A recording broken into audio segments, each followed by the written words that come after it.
Welcome to the Road to Redemption podcast with your host, Cam Williamson.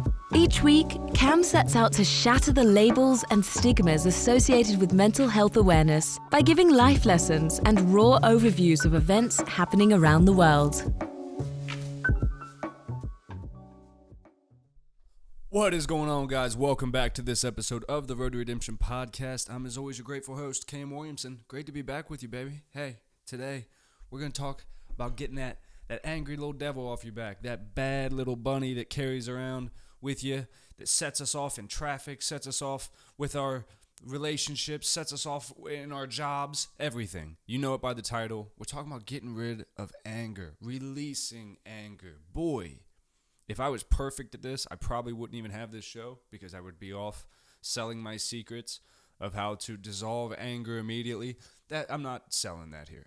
Right? This is no snake oil show. This is real talk. This is coming from life experiences, making mistakes, trying to make things right.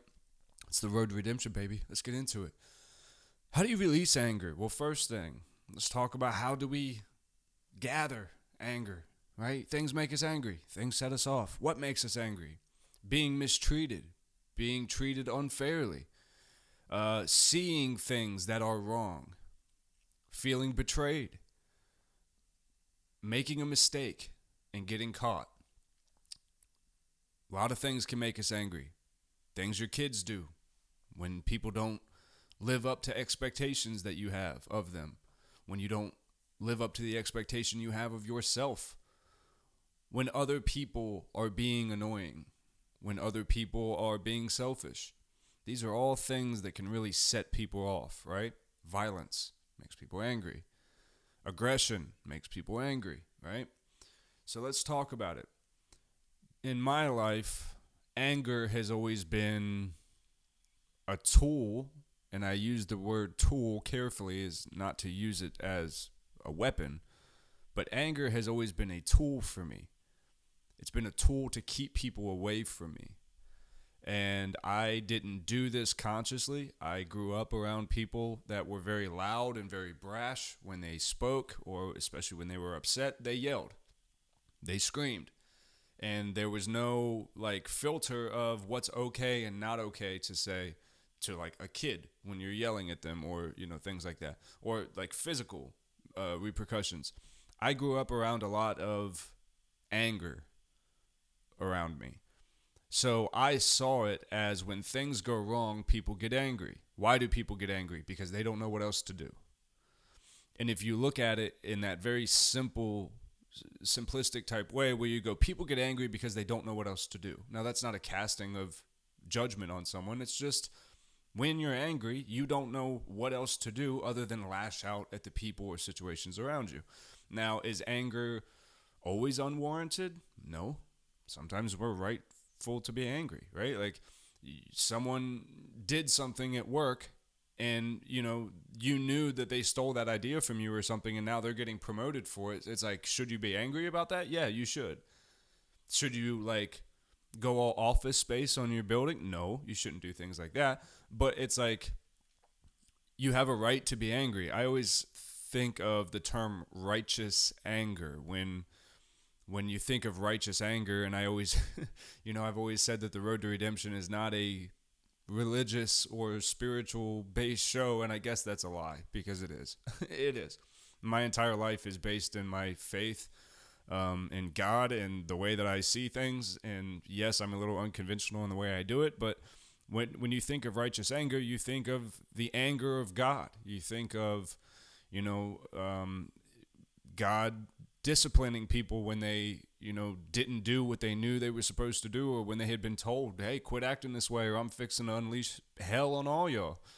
That's righteous anger. That's overseeing a situation, and this is how I translate it myself. And that's what I think you should do with all religious texts and spiritual texts, which is when you think of God's righteous anger, when is that okay? Well, when your kids are doing something that is going to get them hurt or is doing bad things, do you have a right to be angry at them and throw, I'm not throwing famines and locusts and shit on my kids, but I'm saying, do you have a right to bear down on them with a level of upsetness, and sometimes we're afraid to use the word anger because it's a violent, aggressive thing. Anger. I'm angry right now. Who do you know that gets angry and doesn't swell up a little bit, doesn't adrenalize a little bit? And I've never seen someone personally, when they get angry, that shuts down and goes, well, I'm angry right now and I just need to be angry like this, and it'll pass, and I'm just really angry right now. I don't know anybody that does that. Anger is loud, it's thunderous, it's a booming feeling inside of you when you're angry. It charges the entire body. And when I was young, I didn't understand how to control that feeling of like, oh, I'm gonna fucking get you now. That feeling is something that, if you're not careful, it can make you make terrible decisions. I mean, you could get physically violent with people. You can say terrible things. You could ruin relationships in an instant just out of saying and being angry. To get back to the righteous anger part, I see it that way. I try to be that way with my kids, where I don't raise them to read the Bible and stuff like that, but I want them to understand that, like, man, you as a person have someone that will always watch out for you. And I believe in this house, if you treat people kindly and you treat people with love, most everything's going to be good. Now, when you're doing things that I either tell you not to do, have told you not to do, that's just against the rules of the house, and now I'm about to come down on you in an angry fashion, what does that look like? Hey, man, I told you to take your ass that way, right? That's how I talk. Am I angry at you? No. Am I angry that the possibility of this action continuing and all that could encompass? Why am I angry about that? It scares me, right? For men, that's a go-to thing. If I'm scared, I'm angry. Why? As men, all we have is what we have. We have our jobs, we have our families, we have our life as we know it.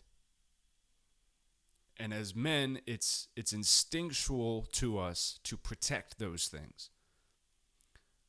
A lot of a man's peace comes from being able to trust the people around his life, that when you exit from my view, you're still holding yourself to the standards in which you know that we expect from you, especially as parents. Why? I can't keep my eyes on you all the time.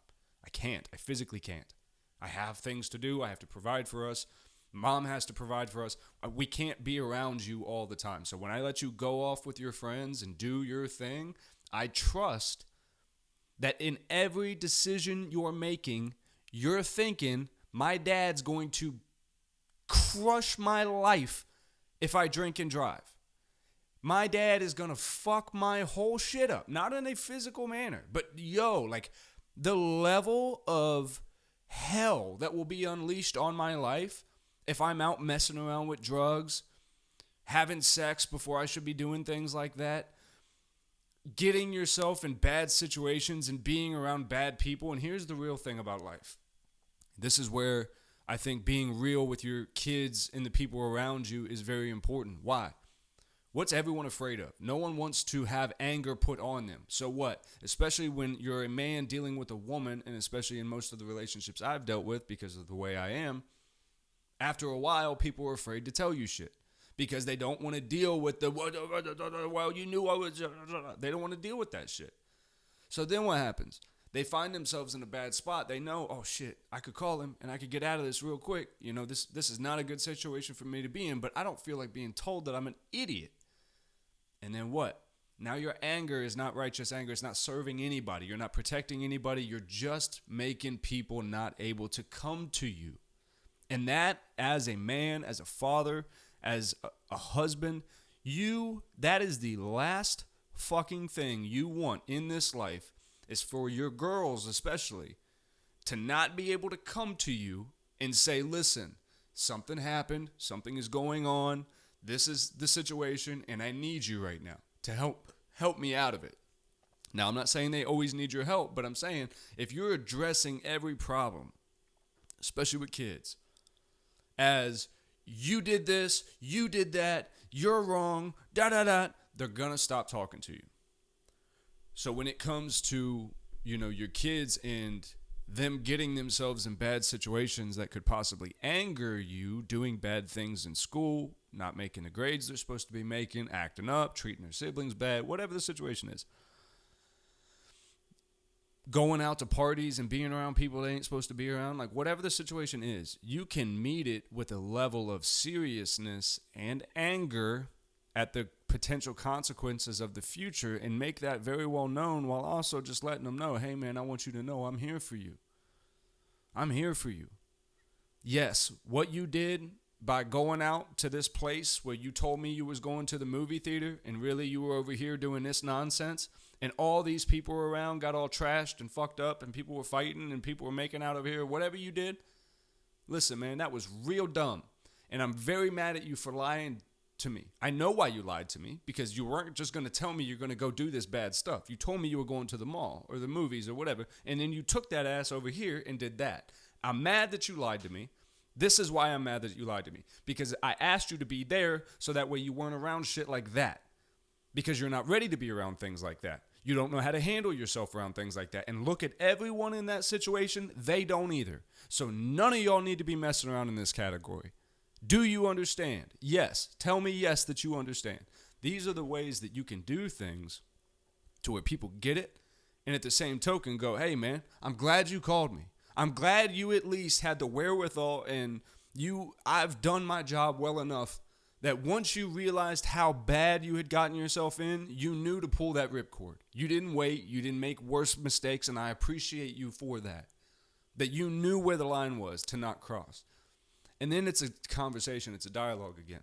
When it comes to your partner and life, anger, what makes you angry with your partner? Man, you're not listening to me. You're not trying to hear me at all. You don't care about this at all. I've talked to you about this day in, day out, all the time. It never changes. You're always doing this. You're always leaving these here. You know one thing I've always heard, whether it's in movies, TV, whatever, online, whatever, the silliest thing I've ever heard, people getting mad at their partner for leaving their socks laying around. That's the silliest shit I've ever heard in my life. Who cares that much? But this is the thing. Little things become big things when you become so angry at another person that all you want to do is pick them apart. Pick them apart. Just every little freaking thing you do sucks because I just can't stand you. Why? I don't feel heard by you. I don't feel seen by you. I definitely don't feel loved by you. Why? Because I tell you what it makes me feel like every morning when I come out and there's dishes everywhere and there's shit everywhere. And you don't care. You don't care that starts my day off at a level 8 and then I got to go to work and now I'm all tensed up and I'm yelling at everybody in traffic because my home base, my foundation, where I'm supposed to come and feel safe and de-stress, is cluttered the fuck up because I can't get any help around here. I got kids running around. I got dishes piling up. I got laundry going. I got work to do. Come on, man. And these little things where, like when you first start dating, I don't care if dishes pile up. That doesn't bother me. Oh, it doesn't? Oh, it doesn't bother you right now. But in 9 months or in 3 years, when now we got 2 kids running around, bills are piling up, everybody's screaming at each other, we don't know what we're doing for dinner, the sink is full, the dishwasher smells like shit because nobody changed it up, or the washing machine smells because nobody changed it in the time. Like, these are all things that people wake up in the morning and just go, man, like, what the fuck? And then you got to go to a job you can't fucking stand, and like, this is how people build up. And then somebody says something wrong to you, man, go fuck yourself. And now you become this person. And I know because I became that person. A lot of my stuff came with the military and law enforcement. One of the worst things I ever did, but it's not because I don't regret my time. But one of the things that I regret in my life is that I put myself in a position where I had to go and be broken down because I was a very soft-hearted person who was very ignorant to the ways of the world and how cruel some situations really can be. And when I went to the military, and obviously basic training is meant to break you down and harden you, and that's what it did. But I became a very numb person, and I really just attached all my personality to anger and hardness, and that served me for my time, and I was good at what I did. And then when I went to Guantanamo Bay, and everything is very much, you will do what I say. This is how it's going to go. I mean, it's military strictness to the millionth degree of seriousness. So for me, when I came home from that and dealing with that situation, anger was all I knew. I hadn't felt love, happiness, friendship, anything in years. The friends I had were just as angry as me, and we were all angry at one common goal. We were angry at the situation we were in. We were angry that we weren't other places. We were angry that we had to go back to that place eventually. And at some point, you're just angry at everything. You're angry at life. You're angry at the food you eat. Angry at the water you got to drink. You're angry at the shower you're in, the bed you sleep in. You're angry all the time. And then people into your life, and they don't do what you think they should do. So then you're angry at them. And then people don't do what you want them to do on the road, so you're angry there. And how do we put it down? I've gone on quite the tangent on things that can make us angry, but how do we put it down? One thing that's really hard for me is letting the pain of the past go. It makes me very angry. Life didn't shake out the way I wanted it to. I didn't get all the time that I wanted with people that I feel I should have gotten, and life didn't work out for me the way I wanted with kids and marriages and stuff like that. Do I have a right to be angry? I could be angry at myself for the choices I made. I tried for a long time to be angry with God and let God know how angry I was, and God takes that on the chin the way he does. And just this morning, man, I was driving my kid to school, and I was kind of praying, just going, God, I'm not angry at you. You didn't do this. I did this. With my own free will and my own choices I made, my life is what it is. I'm in every position I'm in, and honestly, my position is pretty great. I've got the love of my life back in my life. I've got great kids who are healthy. I've got a place that I can make my own. I've got a thriving, potential in a few different avenues of my life, career-wise, and that's very exciting for me. So when I look at the few things that truly do make me angry in life, the things that just didn't work out, the time I missed with the woman I love, and all the things that holds, and that's my biggest form and my biggest fire of anger is the time that I missed with my girl. And my oldest, I miss so much of life with people that I love so much, and so much was given away by me and by other people. And it's one of those things where it's that anger and that pain that wakes you up in the middle of the night, when you literally wake up going, fuck, whew, fuck, man, like, fuck, that hurts bad. Or when you're just sitting and you're trying to eat, and all of a sudden the pain of reality hits you and you get angry. You're like, what the fuck, man? And I want to take this out on someone. I want someone to feel this pain because I couldn't protect myself. And that's what it ultimately comes to. You have to look at your life, and you can pin it on God, you can pin it on other people, you can pin it on just life isn't fair. But man, if you really look at your own situation and you learn to put things down, stop trying to carry things that you literally can't change, stop staring in the same mirror. And when I say that, I mean a problem and a pain and a trigger is always a one-way mirror. You're going to look at that problem, and it's going to face you right back with the same emotion and the same pull that it has on you, until you are able to look in that mirror, stare it straight down the barrel, and go, yes, that happened in my life. That is the reality of the situation. But better things can come.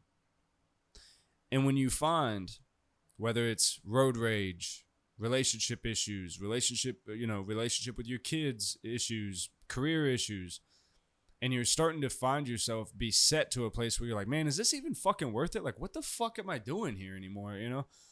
And you get to that place, I want you to try to turn it back to yourself and go, why am I so angry with myself right now? I'm mad at me because I didn't measure up. I didn't do enough to keep me from being in this position. It's not on this other person because I clearly didn't make myself known well enough. It's not on the school. It's not on the job. It's not on the person. It's not on the technology not working. It's not on the way people drive because they're inconsiderate. People are just being people. You have to look at life for exactly what it is and go, and this is one of the funniest things that I've never understood with road rage. People get so pissed off driving down the street. You're making me late. You're making me late. You're making me late. 90% of the time, you know damn well you left the house late. And that's why you're trying to rush to get to where you're going. And now that's everyone else in the world's problem because they're not willing to drive 15 miles over the speed limit when you are, because they're in the lane you don't want them to be in, or they didn't use the blinker, or whatever the fucking situation is. Look at how when we get angry, everything becomes, well, you're not doing what I would do. That's all anger is. Well, you're not doing the thing that I would do. You're not being me right now. Hey, man, you're being you right now. Why are you being you right now? I don't like it when you're you. I want you to be me. Be more like me. That's what anger is. Or if it's not that and you're not just arguing with somebody, anger is, I'm about to fuck you up, yo. I'm about to come in here and clean your whole cobweb out right the fuck now. And then what? Now you're going to jail because you let things get all the way up here. And all anger really is a defense mechanism against your fear. Your fear that you're going to lose somebody. You're going to physically get attacked. You're going to lose your financial status and standing in life. That you're going to be exposed for some reason. All these things make people fearful, which then makes them angry. That's why cars make us so angry. That's a scientific fact. The reason road rage is a thing is because you are traveling as a human body down the road at an excessive speed with just tons of metal all around you, people changing lanes, doing all kinds of shit. You're naturally kind of like, ah! It's survival. It's not normal. You're not supposed to be going that fast around all these machines. Humans don't do that.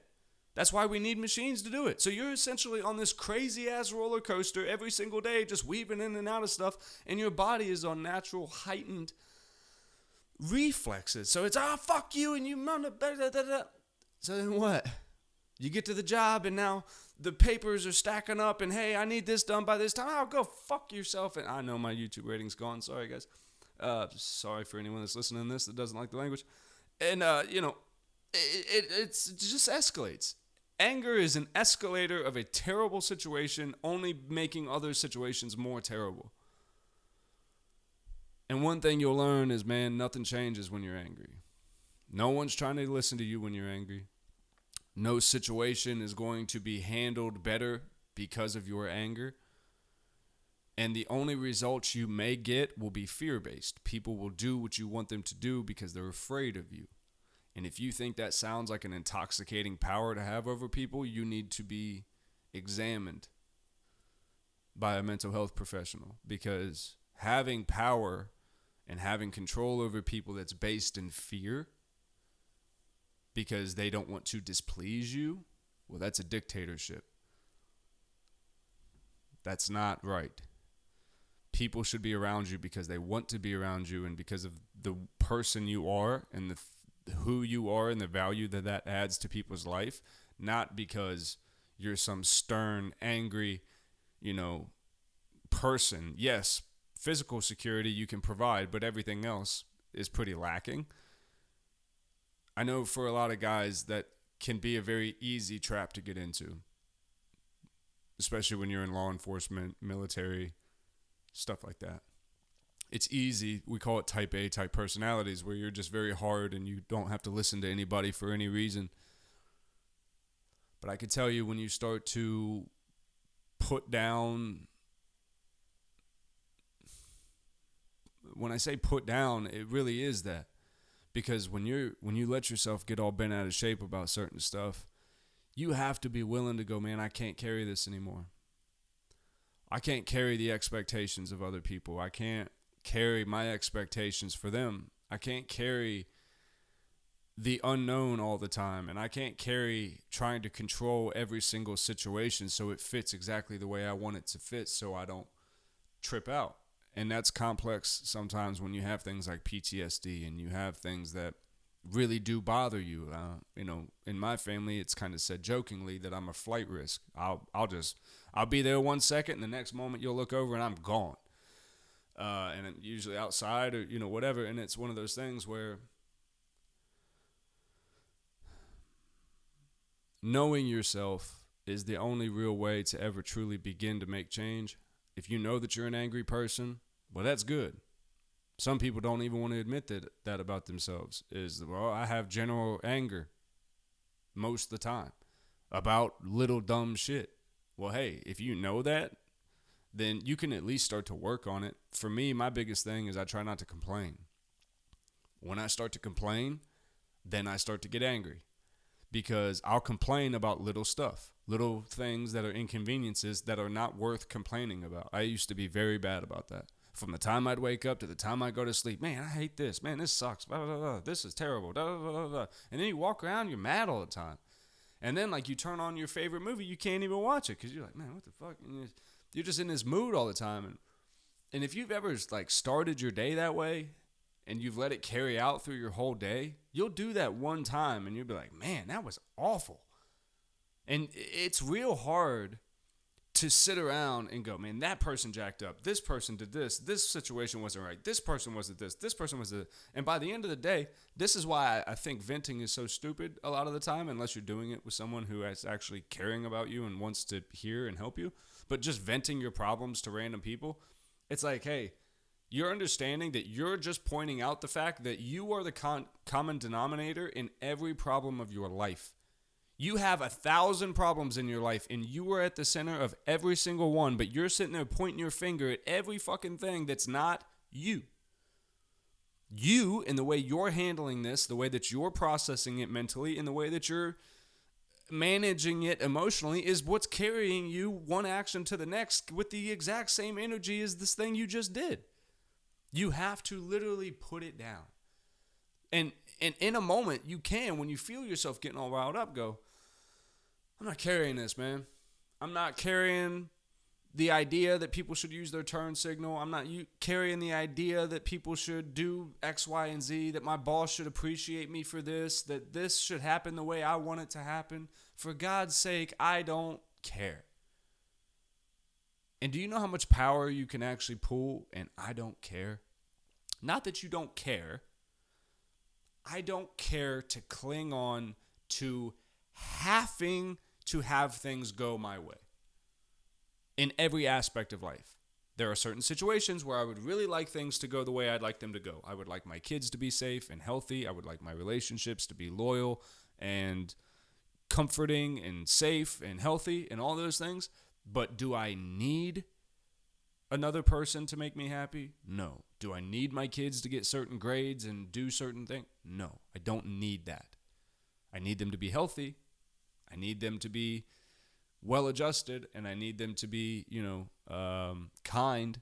But outside of that, I don't need anything from anyone. I don't need people to drive a certain way. I don't need people to hurry up in the grocery aisle. I don't need a promotion. I don't need more followers and YouTube watchers. I don't need any of that. This whole life thing is a gift, and I think when you can look at all the things that make you angry, that's a great gift to have, because you can also use it to look at all the things you should be grateful for. And if you have love in your life, you have health, you have food to eat, you're a pretty well-adjusted member of society, meaning you're not locked into a situation that you hate and that you're in financial ruin and all these other things. If you're in that, I'll tell you, just the way to get out of it is to sit with you and look at all the things that you are personally responsible for allowing to continue, and then change those things. And just by changing one of them, you're going to feel that anger start to. And a lot of the times, and this is where I'll end us for today, getting rid of that anger is voicing yourself. A lot of people that hold anger inside, it's because you don't feel like people will listen if you talk, because either they just don't, or they haven't, or maybe it's just a thing you have where you just assume people don't care, so you don't speak, and you just build up resentment inside. I can tell you, anger a lot of the time stems from feeling unheard and unseen. So voice your opinions, voice your feelings. Just do it in a way that's not accusatory, demeaning, belittling, or angry. People listen better when you're not coming at them in anger. All right, sorry about that. We lost the camera for a second. So with that, I will let you guys go. I love you so much. I hope you guys enjoyed this episode. Please give it a thumbs up. Subscribe if you haven't already. I see the numbers. Most of y'all aren't subscribed. Please go ahead and do that, and I will catch you in the next one.